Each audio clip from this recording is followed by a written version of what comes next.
지난 한 주도 성령님의 인도하심 가운데 하나님 말씀에 은혜로 동행해 주셔서 감사드립니다.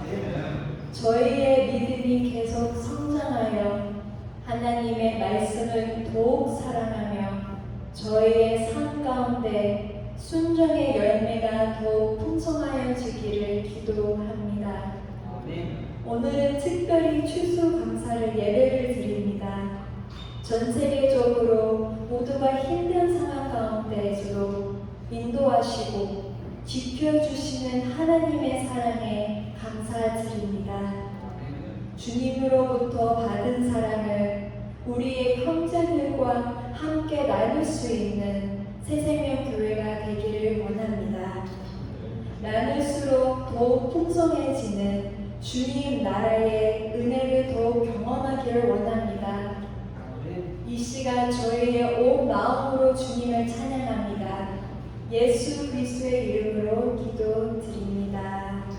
아멘. 할렐루야. 저희 이 시간 찬양 드리는 시간을 갖겠습니다. 저희 첫 곡은 오직 주의 사랑의 매형 다 같이 찬양했습니다.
기뻐 찬양하는 할렐루야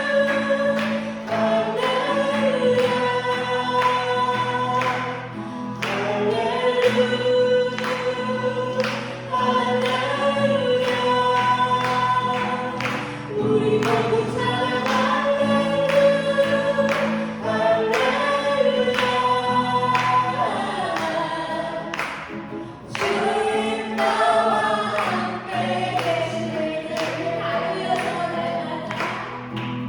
날마다 숨쉬는 순간마다 내 앞에 어려운 일보에 주님 앞에 이 몸을 맡길 때 슬픔 없게 두려움 없게 주님의 그 자리로 속히 항상 좋은 것 주시도다 사랑스레 아픔과 기쁨을 수고와 평화와 날마다 주님의 곁에 계셔 자비로 날 지켜주시네 주님 앞에 이 몸을 맡길 때 힘주시네 위로한 주네 어린 나를 품에 안으시사 항상 평안을 주시도다 내가 살아 숨을 쉬는 동안 삶을 쉰다 인생의 어려운 순간마다 주의 약속 생각해보네 내 맘속에 믿음 잃지 않고 말씀 속에 위로를 얻네 주님의 도우심 바라보며 모든 어려움이 이기노라 흘러가는 순간순간마다 주님 약속 주님의 그 자비로 주님의 그 자비로 속히 항상 좋은 것 주시도다 사랑스레 아픔과 기쁨을 수고와 평화와 안식을 아멘.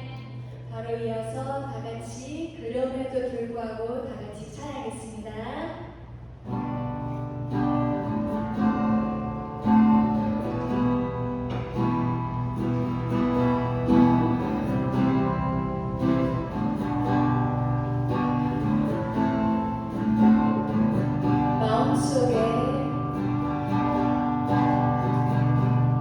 마음속에 어려움이 있을 때 마음속에 어려움이 있을 때 마음속에 어려움이 있을 때 주님 내게 먼저 오사 내 맘을 바치고 주님 앞에 나올 수 없을 때 주님 앞에 나올 수 없을 때 주님 앞에 나올 수 없을 때 주님 날 먼저 안으시네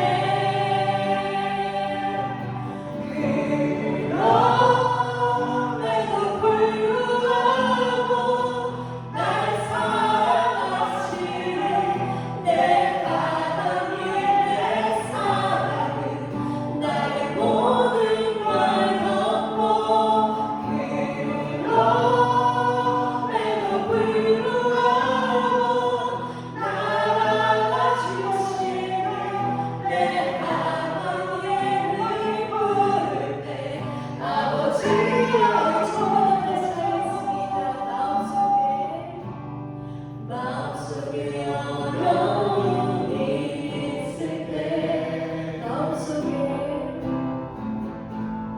마음속에 어려움이 있을 때 마음속에 어려움이 있을 때 주님 내게 먼저 오사 내 맘을 마치고 주님 앞에 나아올 수 없을 때 주님 앞에 나아올 수 없을 때 주님 앞에 나아올 수 없을 때 주님 날 먼저 하실 때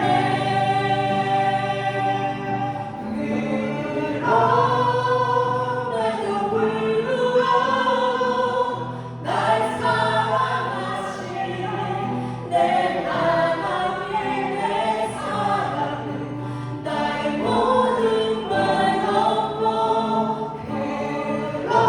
그럼에도 불구하고 날 안아주시는 내 하나님을 부를 때 아버지라 부르죠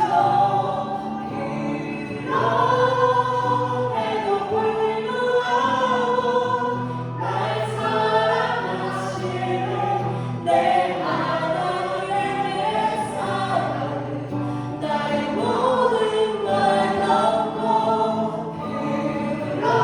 그럼에도 불구하고 날 안아주시는 내 하나님을 부를 때 아버지라 부르죠 내 하나님을 부를 때 아버지라 부르죠.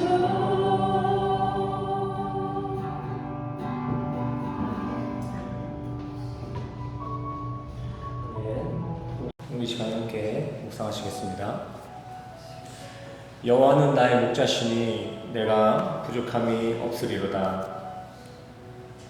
그가 나를 푸른 초장에 누이시며 쉴 만한 물가로 인도하시는도다. 내 영혼을 소생시키시고 자기 이름을 위하여 의의 길로 인도하시는도다. 내가 사망의 음침한 골짜기로 다닐지라도 해를 두려워하지 않을 것은 주께서 나와 함께 하시니라. 주의 지팡이와 막대기가 나를 안위하시나이다. 주께서 내 원수의 목전에서 내게 상을 베푸시고 기름으로 내 머리에 바르셨으니 내 잔이 넘치나이다. 나의 평생의 선하심과 인자하심이 정녕 나를 따르리니 내가 여호와의 집에 영원히 거하리로다. 아멘. 우리 이 시간 다 같이 일어나셔서 사도신경으로 신앙 고백하며 나아가시겠습니다. 앞에 나와 있는 PPT와 주보에 나와 있는 사도신경 참조하셔서 함께 신앙 고백하시겠습니다. 전능하사 천지를 만드신 하나님 아버지를 내가 믿사오며 그 외아들 우리 주 예수 그리스도를 믿사오니 이는 성령으로 잉태하사 동정녀 마리아에게 나시고 본디오 빌라도에게 고난을 받으사 십자가에 못 박혀 죽으시고 장사한 지 사흘 만에 죽은 자 가운데서 다시 살아나시며 하늘에 오르사 전능하신 하나님 우편에 앉아 계시다가 저리로서 산자와 죽은 자를 심판하러 오시리라.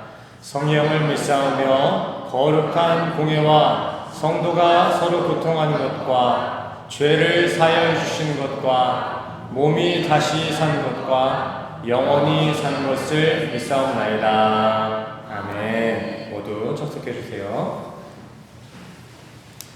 교회 소식입니다. 오늘 교회 모이신 모든 성도님들을 주님의 이름으로 사랑하고 축복합니다. 새생명교회 주일 예배 시간은 오전 11시입니다. 미리 오셔서 오늘의 말씀을 묵상하시고 기도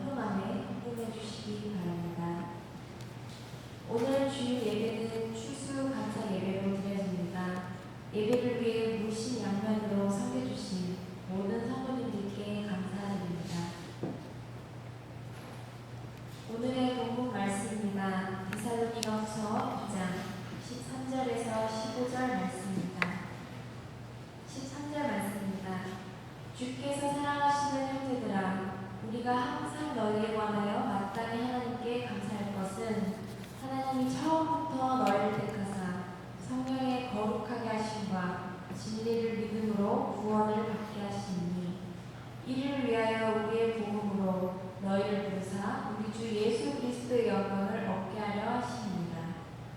그러므로 형제들아, 굳건하게 서서 말로나 우리의 편지로 가르침을 받은 전통을 지키려. 아멘. 할렐루야. 오늘도 말씀을 찾아 이 자리에 모이신 우리 성도님들을 주님의 이름으로 환영하고 축복합니다. 우리 옆 사람과도 인사하겠습니다. 주님의 이름으로 환영하고 축복합니다.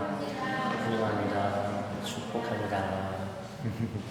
처음 뵙는 분들도 많이 계시네요. 오늘 이렇게 주일날 들으시는 예배는요, 1년 한 해 동안 우리가 누려온 그 하나님의 은혜와 돌보심을 다시 한번 돌아보고 이에 감사 경배드리는 땡스기빙데이 추수감사 주일 예배로 드려지고 있습니다. 땡스기빙데이 성도님들 많이 들어보셨죠? 외국 영화나 드라마와 같이 이렇게 가끔 보면은 이웃들끼리 모여서 함께 식사를 나누고 칠면조 고기를 먹는 그런 장면을 보셨을 수 있을 것입니다. 그게 바로 미국식 추수감사절 문화입니다. 먼저 이 추수감사 예배의 개념 자체는 출애굽기 23장 말씀 구약시대 맥추절이라는 개념으로서 시작됩니다. 우리 출애굽기 23장 16절 같이 읽겠습니다. 시작. 맥추절을 지키라. 아멘. 이렇게 맥추절이란 이스라엘 백성들이 한 해 동안 수고한 결과들을 수확하여 얻어낸 그 첫 열매를 하나님께 드리는 감사절기였습니다. 이렇게 구약시대 때부터 우리 인간 역사의 추수감사절기라는 것이 시작된 것이죠. 그러나 현재 우리가 11월 넷째 주마다 지키고 있는 이 추수감사 예배는 이 구약시대 맥추절과는 조금 다른 맥을 가지고 있습니다. 물론 둘 다 일맥상통한 감사절기의 흐름을 가지고 있지만 우리가 오늘 지키고 있는 이 추수감사절의 형식은 400년 전 17세기경 역사 배경을 두고 있습니다. 오늘은 그 배경부터 살펴볼게요.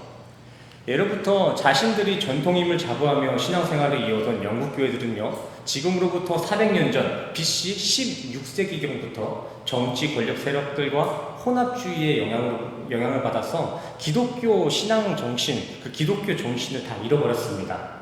당시 그들의 신앙 상태는 세상 권세에도 휘둘리고 다신론과 세속적 인본주의에 휩쓸려서 당시에 기독교라고는 할 수 없을 만큼 부패되고 변질되어 있는 상태였습니다.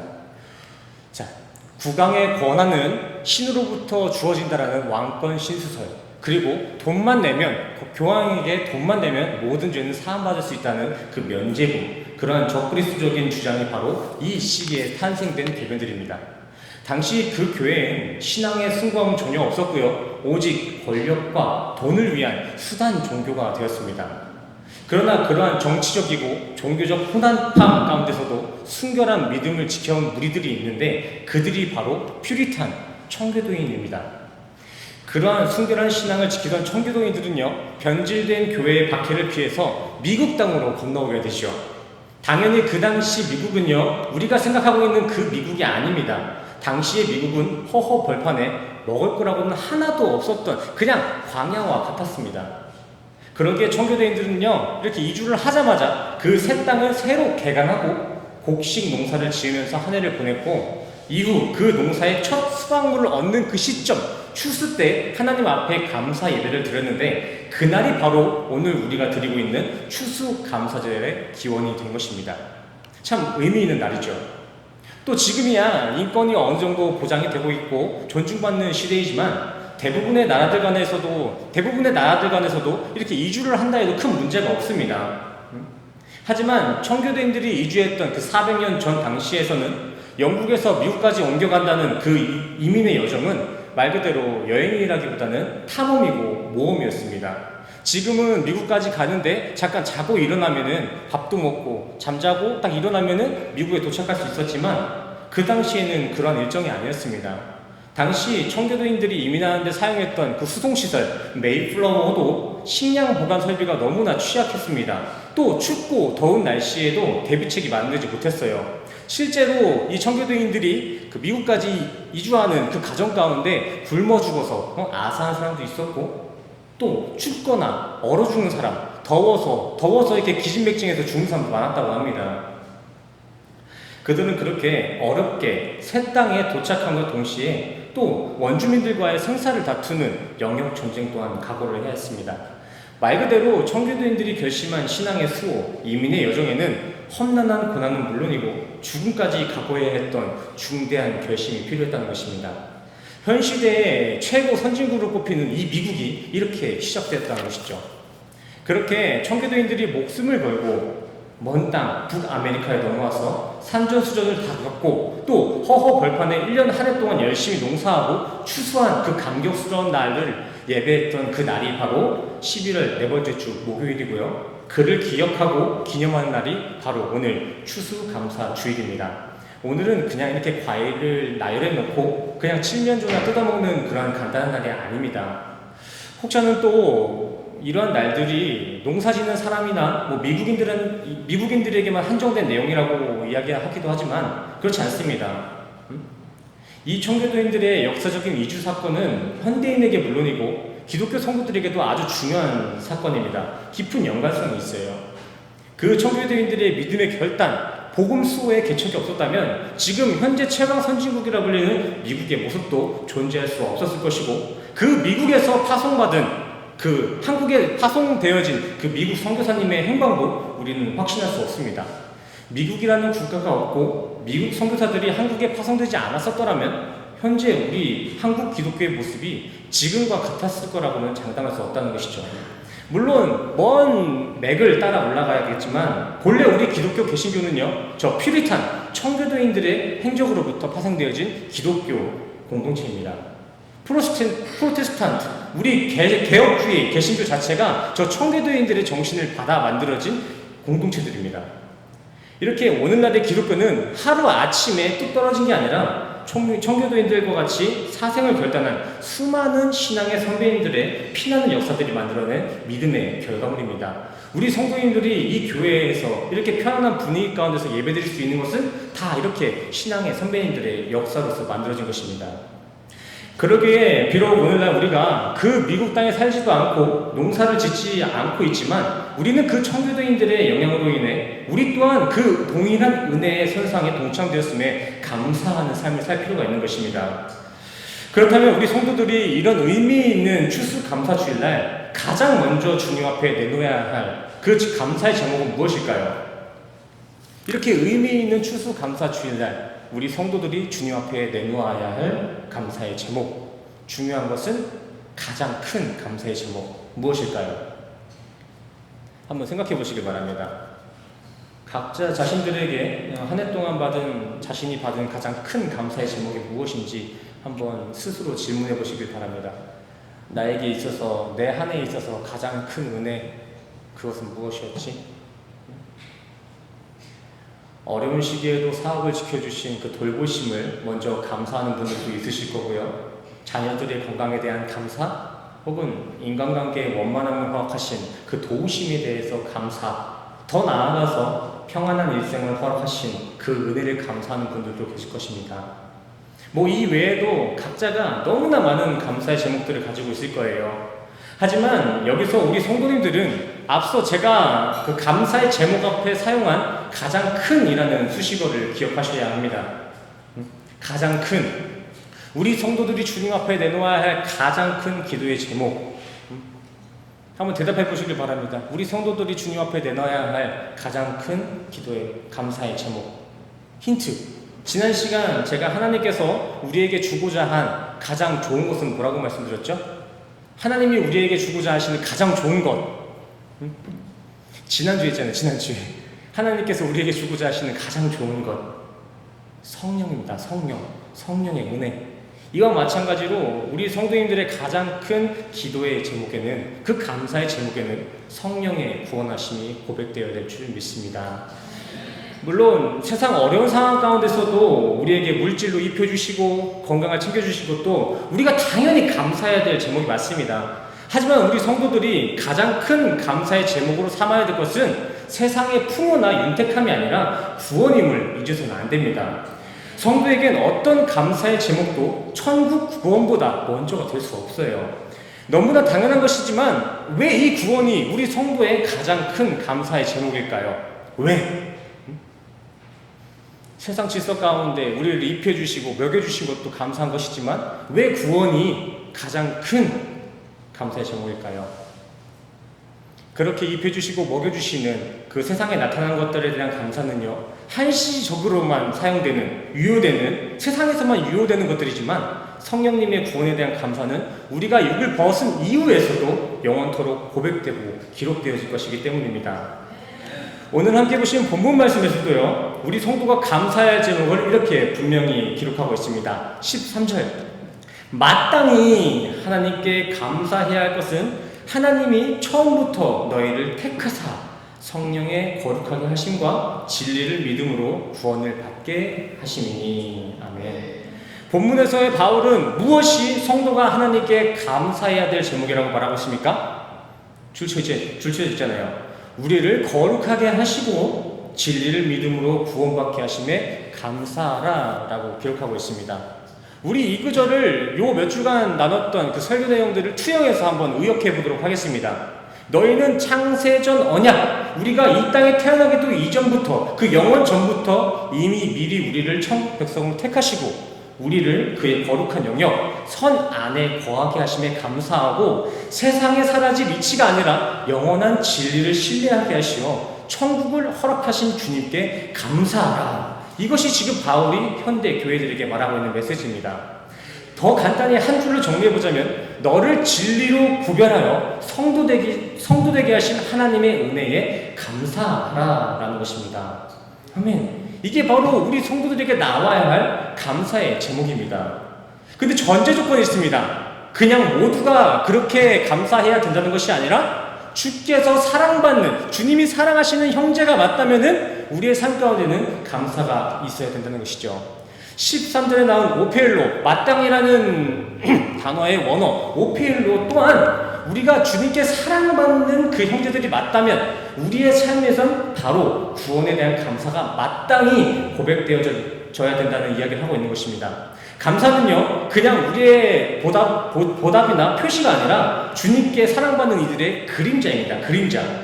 본문에 쓰인 오페일로, 그 마땅이라는 원어 자체가 하나의 전제 조건을 가지고 있어요. 마땅이라는 의미를 가지고 있지만 그 앞에는 전제 조건이 있어요.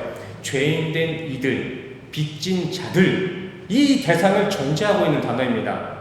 그렇게 주 앞에 빚진 자된 우리 성도인들의 입에선 마땅히, 당연히 구원하심에 감사와 감동으로 고백되어야 되는 것입니다.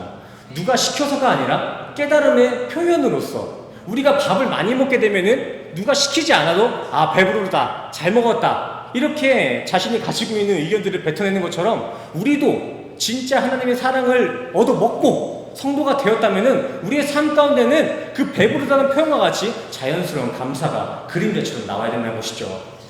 성도의 삶엔 구원에 대한 감사, 진리를 믿고 있는 이 올바른 신앙생활에 대한 감사가 전혀 없다면 우리가 그토록 자부하던 성도의 신분은 그저 형식적인 종교적 직분에 불과합니다. 진짜 자신이 하늘에 약속된 백성이 맞나 고민할 필요가 있어요. 그렇게 감사 없는 종교 직분으로는 심판대 앞에서 어떠한 의의가 될 수가 없습니다. 감사는 우리가 해야 되는 행위가 아니라 성도가 주님으로부터 우리 성도들이 주님께 사랑받았다는 그 증거입니다. 증거. 혹시 이 자리에 이러한 설교를 듣고 나서 반문하시는 분이 계실 수 있어요. 나는 내 세상살이가 너무나 궁핍하고 여유가 없어서 도저히 감사할 여력이 없다라고 하신 분들이 계실 것입니다. 물론 어려운 현실을 살고 계신 분들이 있다면 정말 저는 마음이 안타깝습니다. 하지만 그런 한계 있는 감사의 고백들, 상황이 주어져야지만이, 좋은 상황 때에만 감사할 수 있는 그런 감사의 모습은 성경 어디에도 옳다라고 기록되어 있지 않습니다. 성경은 우리의 형편이 조금 나아진다면, 삶이 조금만 윤택해지면 그때 되서라도 감사해도 된다라고 이야기하고 있지 않습니다. 성경은 그럼에도 불구하고 라는 믿음의 선포를 주장할 뿐 그런 삶의 아니란 핑계들은 성경 어디에도 관용된 적이 없습니다. 또 로마서 1장 말씀을 보시면요, 감사하지 아니하고 하나님을 영화롭게 하지 않은 자들은 어떠한 핑계도 어떠한 관계도 없이 교만하고 우매하고 배약하고 무정하고 무자비한 자들과 같은 자리에서 동일한 심판 사형받게 될 것이다 라고 말씀되어 있습니다. 오늘 본문의 앞부분 데살로니가전서 5장 18절에서도 감사함의 기준을 세상 어떤 조건이나 환경이 아닌 범사에 우리의 모든 일상의 기준을 두고 있습니다. 감사할 수 있을 때가 아니라 무조건 모든 삶에 항상 감사하라. 너무 현실성이 좀 떨어진다고 생각하실 수 있습니다. 어떻게 인간이 모든 삶에 감사할 수 있겠냐? 실제 이렇게 항상 기도하라고 또 감사하라고 이야기했던 바울의 상황을 한번 보시겠습니다. 당시 항상 기뻐하고 감사하라고 편지한 바울의 상황을 보시면 바울은 당시 로마 통치, 로마라는 그 나라에 점령당해 있는 상태였습니다. 기독교 종교 생활 자체가 사생 결단을 요구할 행위일 만큼 어떤 인권도 보장하지 못하는 고난의 상황이었어요. 또 어친데 더 충격으로 당시 기독교인들은 우상 숭배자들, 이단들로부터 커다란 핍박을 받았던 고난과 순환의 시대를 살고 있었습니다. 바울은 그렇게 이단들의 압박과 로마의 탄압 속에서도 기독교 성도들을 향해 이렇게 외친 것입니다. 자신이 죽기 직전까지 얻어맞고 자신이 세운 그 교회에서 쫓겨난 가운데서도 우리 성도들에게 이렇게 외친 거예요. 성도님들, 그래도 여전히 성도님들에게는 주님이 주신 소망이 있습니다. 그러니까 항상 기뻐하세요.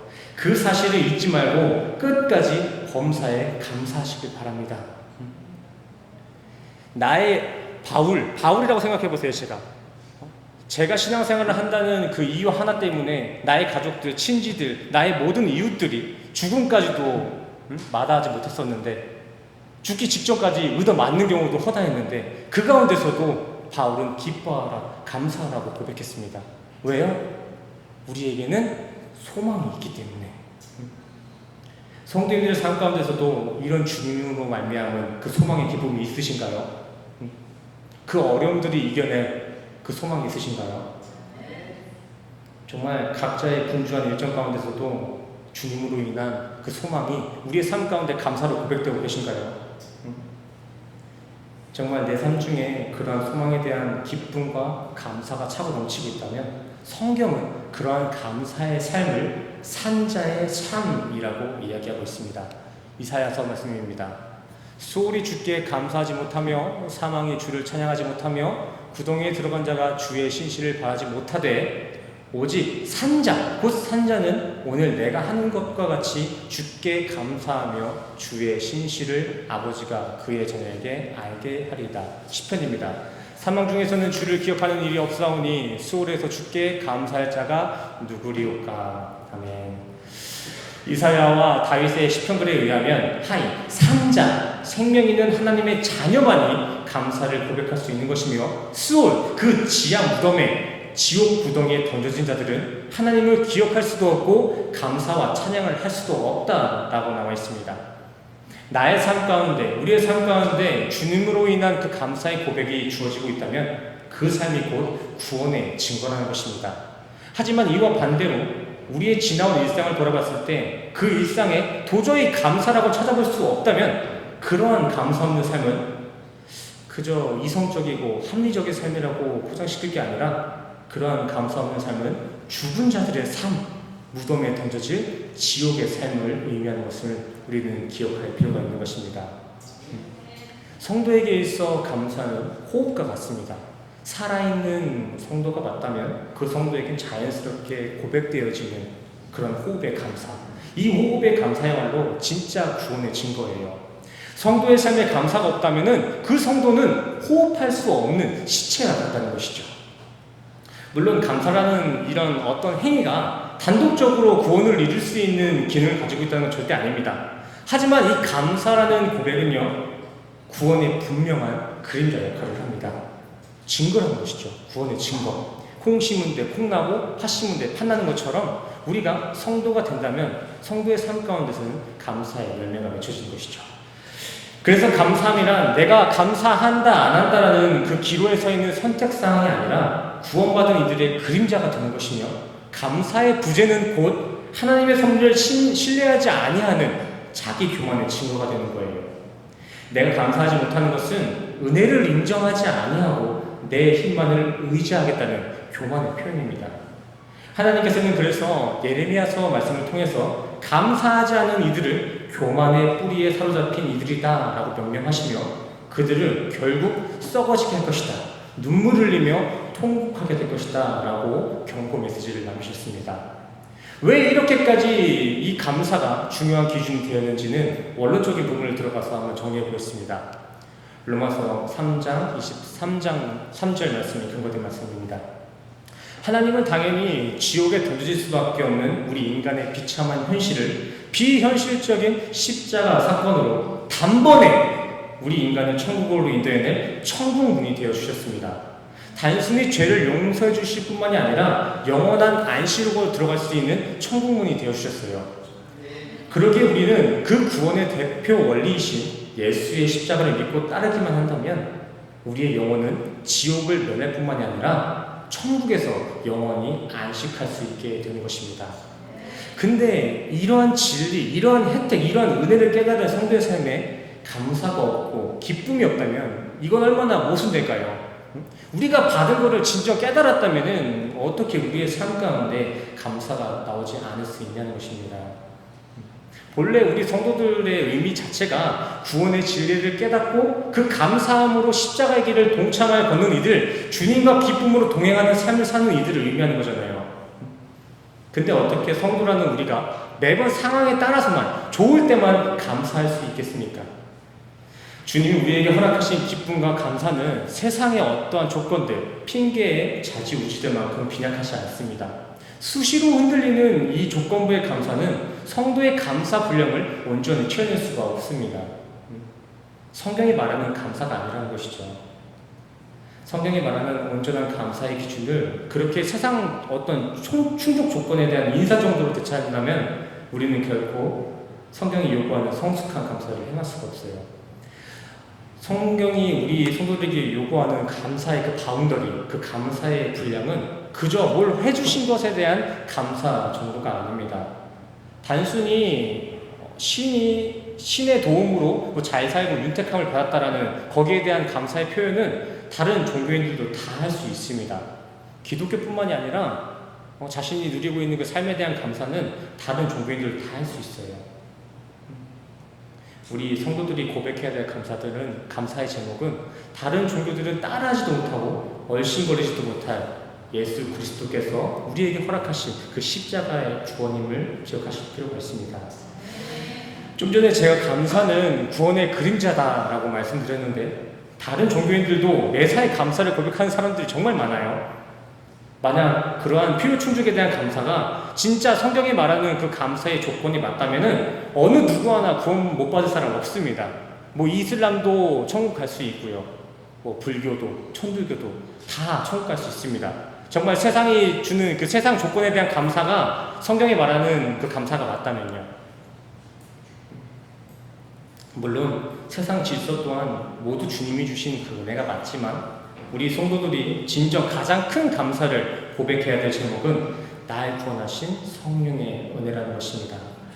그러기에 우리 기독교 성도들은 어떠한 상황 속에서도 감사를 할 수 있는 것입니다.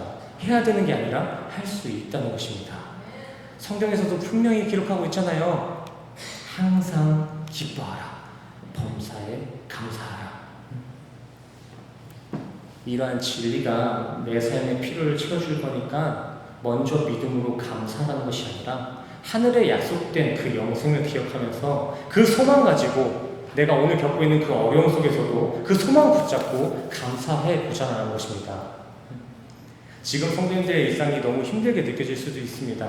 하지만 그래도 잠시 후면은 천국이 우리의 장차에 준비되어 있습니다. 저는 우리 성도님들이 그 우리가 장차 맞이할 이 천국의 삶을 소망하시면서 이 치열한 하루하루 가운데서도 주로 인한 구원의 감사와 기쁨이 흘러넘치기를 간절히 소원합니다.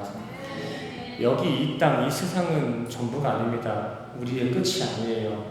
주어진 시간을 우리가 사는 이 시간들을 정말 성실히 사시되 항상 이 시간 끝에는 또 다른 새로움이 시작된다는 것을 기억하시면서 주어진 이 인생의 여정 가운데에서 그 구원에 대한 기쁨을 감사로 고백할 수 있는 우리 모두가 되기를 간절히 소원합니다.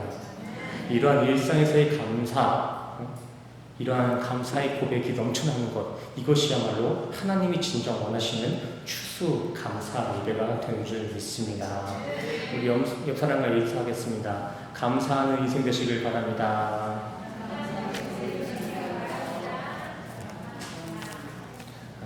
감사합니다. 설교는 이렇게 마치겠고요. 오늘 이 시간 우리에게 허락하신 말씀에 대한 감동과 한 주간 가지고 있었던 기도의 제목을 가지고 함께 찬양하고 기도하는 시간 갖겠습니다. 먼저 나라는 찬양 먼저 들으시고 주님 앞에 기도로 나아가시겠습니다.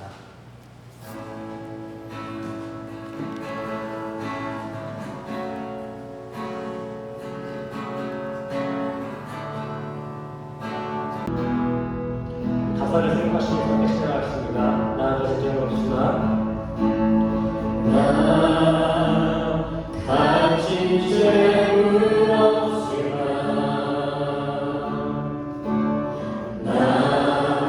나는 가진 지식 없으나 남에게 있는 건강이지 않으나 나만이 없는 것 있으니 다시 한번 시작할까요? 나 가진 죄는 없지만 나 가진 죄는 없으나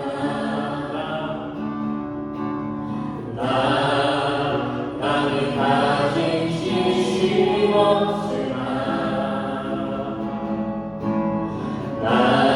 남에게 있는 건강이 있지 않으나 나만이 없는 것 있으니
주님, 이번 한 해 동안도 우리 성도님들을 은혜로 지켜주시면 감사를 드립니다.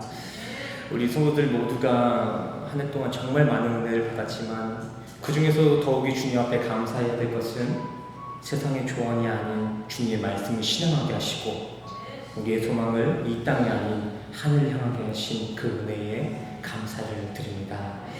때로는 삶의 여정을 살아가는 데 있어서 많은 어려움도 닥쳐오겠지만 장차 맞이할 그 영생의 소망만을 바라보며 어려운 가운데서도 내 삶의 주님의 이름으로 승리하며 살아가는, 감사하며 살아가는 우리 성도들 될 수 있도록 주님 도우시고 인도하여 주시옵소서.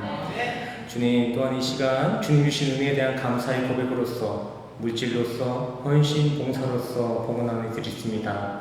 주님, 드려지는 그들의 봉헌의 중심을 관찰하시고 주님의 이름으로 그들의 봉헌을 보호하여 주시옵소서. 이제 다시 한 주간을 살아갑니다. 한 주간 때로는 어렵고 힘든 일도 계속 닥쳐오겠지만 우리 성도들은 장차 맞이할 그 천국 소망 붙잡고 항상 기쁨으로만 감사하며 살아가는 성도의 한 주 되게 하여 주시옵소서. 모든 것 주님께 맡깁니다. 함께 하실 줄을 믿사오며 예수 그리스도 이름으로 간절히 기도드렸습니다. 할렐루야.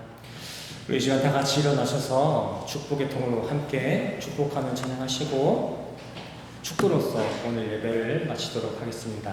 우리 서로를 찬양하고 주님의 이름을 경배하는 시간 갖겠습니다.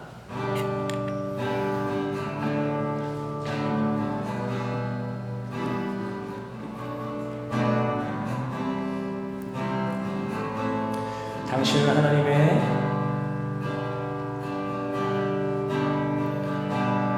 당신은 하나님의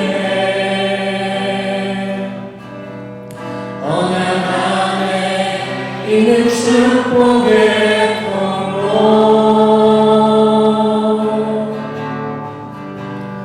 당신을 통하여서 열방이 주께 돌아오게.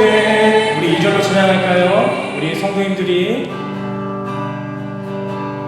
당신은 하나님의 언약 안에 있는 축복의 통로. 네, 우리 성도님들을 통하여서 당신을 통하여서 열방이 주께